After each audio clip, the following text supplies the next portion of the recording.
So I'm guessing everybody saw the new Star Wars movie with this little guy in it. So can you ask me this? What does BB stand for in BB-8? Can I get an answer, please?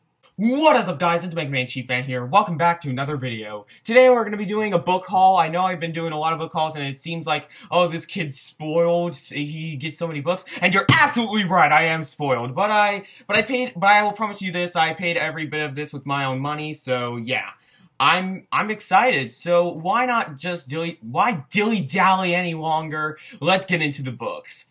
Woo! Alright, so the first book that I have an interesting story and an interesting history with this book. I used to thought this book was just alright. I thought it was weird, but it was alright. But the more I thought about it, and the more I grasped the concepts that it was trying to tell and the humor that it had, the more I loved it. And now it came from like a flat 3 rating to a flat 4, and that's really good. So what is this book? It's a Confederacy of Dunces by John Kennedy Toole. This was probably the first book that I ever talked about on its own on my BookTube channel. So this kind of has a little history on this. This was the first book that I mentioned in the first wrap-up, or was it? I don't know. But A Confederacy of Dunces is weird, yet brilliant. I personally loved it. But it just took me so long to finally appreciate what it was trying to say that I was just kind of like, to it for the longest time, because I loved the first half of this book, but the second half was very dry and dull and even mean-spirited. So, but then the more I thought about it and the story that I was trying to tell, I fell in love with this book. So I definitely see myself rereading it again, so I bought it. And also, Ignatius J. Riley is a interesting character, just to say the least. Alright, so the next book is Cold Sassy Tree by Olive Ann Burns. Cold Sassy Tree is kind of like one of those southern novels that are in the light of something like To Kill a Mockingbird. And if you know me, I love To Kill a Mockingbird. But recently I read The Help by Catherine Stockett, which is another massive southern literature book, and I didn't really like it, guys. I'm gonna be perfectly honest, I didn't really like it. I mean, I did kind of like it, but I don't think it was a masterpiece or anything like most people do. So, Cold Sassy Tree, I'm really excited about, because this one is not obscure by any stretch of the imagination. It does have a good amount of ratings on Goodreads, but it's definitely not as well known as The Help or To Kill a Mockingbird. So, interested to see what this is about. Alright, the next book is from one of my favorite authors of all time, and it's a shame that I haven't read this book yet, because it's a pretty big one. I'll tell you that. And that's The Grapes of Wrath by John Steinbeck. I love Steinbeck. There's only been like 1 or 2 books that I've read by him that were disappointing. I've read like 8 of his books, but it's a shame because I haven't read this or East of Eden, which is shameful. I know, that's horrible. So I'm making myself read this or East of Eden really soon. So in August, expect either Grapes of Wrath or East of Eden, guys, which I do also have, but I think I already showed. So here's Grapes of Wrath, and this Penguin, like the Black England, like the Penguin Black editions, these people usually hate. I like these editions, guys. I really like these editions, and with like the painting on the top, this is actually a really nice edition. So yeah, Grapes of Wrath, I really like it. Or I don't know yet. I haven't read the book yet. Alright, the next book is a book that I barely know about, but I've heard the name, I've heard of the author, so I decided, let's pick it up. That's Bel Canto by Anne Patchett. I was supposed to say Pratchett, but that's not right.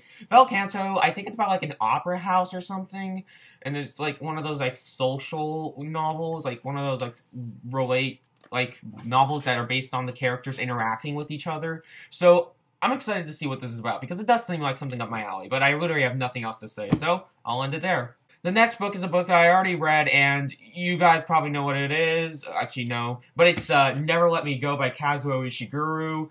I had to buy my own copy of this because it's absolutely an amazing book that I just love. Never Let Me Go is about these 3 best friends throughout prep school, and our main character is Kathy, and her 2 friends, Ruth and Tommy, as they go along with their lives, and things happen, and it's absolutely gorgeous. It was really just like, it was really like sad. I was not expecting, I knew this was going to be sad, but this was depressing. Like, seriously. But I love it. It's my new favorite Ishiguro novel, even though I've only read 2, but well, oh well. I love Never Let Me Go, and it's easily probably tied with Middlesex as the best book that I read for Booktubeathon. That was not a reread. But yeah, Never Let Me Go. So glad I read this, and the review of this should actually be tomorrow, so look forward to that. Alright, the next book is The Art of Fielding by Chad Hardbach. Hardbach? I don't know how you pronounce his name, but The Art of Fielding is about college baseball. That alone makes me interested in it because not many books are about baseball unless you might want to read a history book. So this is a whole novel on baseball, and I'm really excited. So yeah, The Art of Fielding. Can't wait to read about that because it just sounds interesting, guys. It just sounds interesting.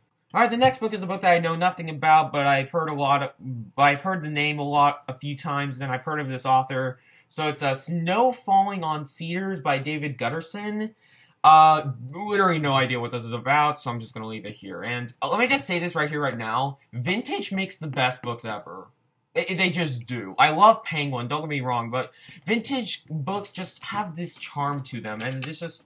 and their designs are brilliant. So, like, I love vintage. If you're gonna say what my favorite publisher on quality-wise, then it will either be vintage or modern libraries. So, yeah, that's awesome.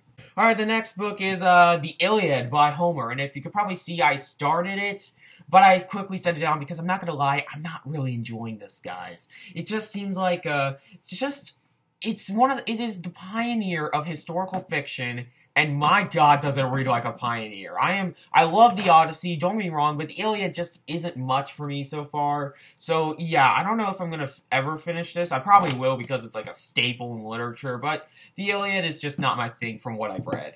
Because I've only read, like, there's like 25 parts to it, and I've only read the first 5, so, yeah, that's just me.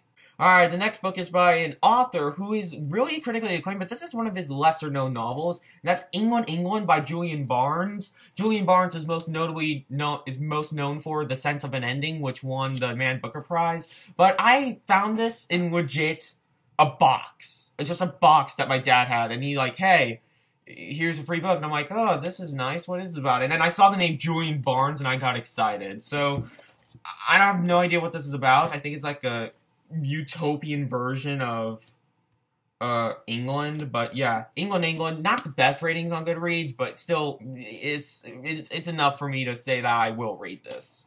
And the final book is Prince of Tides by Pat Conroy. This is one of those other family sagas that, kind of like in the light of Grapes of Wrath. And Prince of Tides, I've heard just nothing but great things about it. I first heard about this book from Conrad over at the Deckled Edge, so shout out to Conrad for that. Yeah, the Prince of Tides just sounds absolutely fantastic. It has a premise that I really like, so hopefully the writing is just as good, and also with the characters and story. So really have nothing idea other than that, other than like it's a family saga and it's set in Southern America, I think Florida maybe. So yeah. Pat Conroy, I can't wait to get into this author because he wrote a couple books, right? Maybe I'm wrong, but whatever. So that was the video, guys. I hope you guys enjoyed. Tell me in the comments below what you guys got recently, and if you got anything interesting, got any books that you already read, or something like that. So anyway, I'm Mega Man Chief Fan, and I'll see you later, guys.